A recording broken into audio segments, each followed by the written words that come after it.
మేన్ రాశి వారికి ఈ వారం చాలా అనుకూలంగా ఉంది. రాశ్యాధిపతి దశమాధిపతి అయిన గురువు పంచమంలో బలంగా ఉన్నారు. గురు అనుగ్రహం ఉంది. గురువు ఉచ్చిపట్టున్నారు. అదేవిధంగా షష్టమాధిపతి అయిన రవి అష్టమంలో ఉన్నారు. ప్రయాణాల విషయంలో కొన్ని జాగ్రత్తలు తీసుకోవాలి. దూర ప్రాంత ప్రయాణాలు కావచ్చు, ఏదైనా సరే ప్రయాణాల విషయంలో సెల్ఫ్ డ్రైవింగ్ విషయంలో కొన్ని జాగ్రత్తలు తీసుకోవడం చెప్పదగినది. ఆరోగ్య విషయంలో కూడా ఇండైజెషన్, గ్యాస్ట్రిక్ ఉండే అవకాశాలు గోచరిస్తోంది. వ్యాపార పరంగా సానుకూలంగా ఉంటుంది. వ్యాపార అభివృద్ధి కోసం చేసే ప్రయత్నాలు కలిసి వస్తాయి.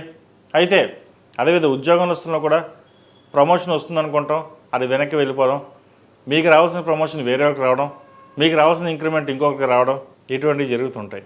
ముఖ్యంగా విద్యార్థులకు చాలా అనుకూలంగా ఉంది. విద్య పట్ల ఆసక్తి పెరుగుతుంది. కష్టపడి చదవాలి, పైకి రావాలి అనే భావన ఎక్కువగా ఉంటుంది. ప్రభుత్వ సంబంధించిన పరీక్షలు ప్రిపేర్ అవుతున్న వారికి చక్కగా ప్రిపేర్ అవ్వండి. ప్రభుత్వ ఉద్యోగం వచ్చే అవకాశం లేకపోలేదు. అదేవిధంగా ఈ రాష్ట్రంలో జన్మించిన స్త్రీలకు వృత్తి ఉద్యోగాల పరంగా సానుకూలంగా ఉంటుంది.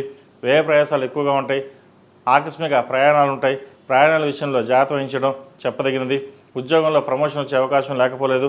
వచ్చిన అవకాశాన్ని సద్వినియోగపరచుకోండి. వీరికి ఏలినాటి శని నడుస్తోంది.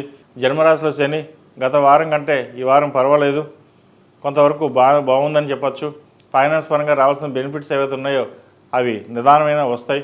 ప్రతిరోజు దక్షిణామూర్తి స్తోత్రాన్ని, శని స్తోత్రాన్ని పఠించండి. లేదా మీ కులదైవానికి 108 సార్లు నామస్మరణ చేసుకుని ముందుకు వెళ్ళండి. మంచి ఫలితాలు ఉంటాయి. ఏదేమైనా సరే మన సంకల్పం గట్టిదై మన పని మనం చేసుకోవడం చెప్పదగినది. రాశి ఫలాలు కావచ్చు, జాతక ఫలాలు కావచ్చు, ఏదైనా 50% ఉంటే 50% మనమే డిపెండ్ అయి ఉంటుంది. మన సంకల్పం, ఇందాక మీకు చెప్పినట్టుగా మీ ధైర్యం, ఈ ధైర్యం కనుక ముందు ఉంటే ఇవన్నీ మీ తోడు ఉంటాయి. అదే ధైర్యం మనకు లేకపోతే ఇవన్నీ ఏవీ రావు మనకి. అందుకే అన్నారు, ఏదైనా సరే మన ధైర్యం మనం కోల్పోకుండా ముందుకు వెళ్ళండి, మంచి ఫలితాలు సంప్రాప్తిస్తాయి.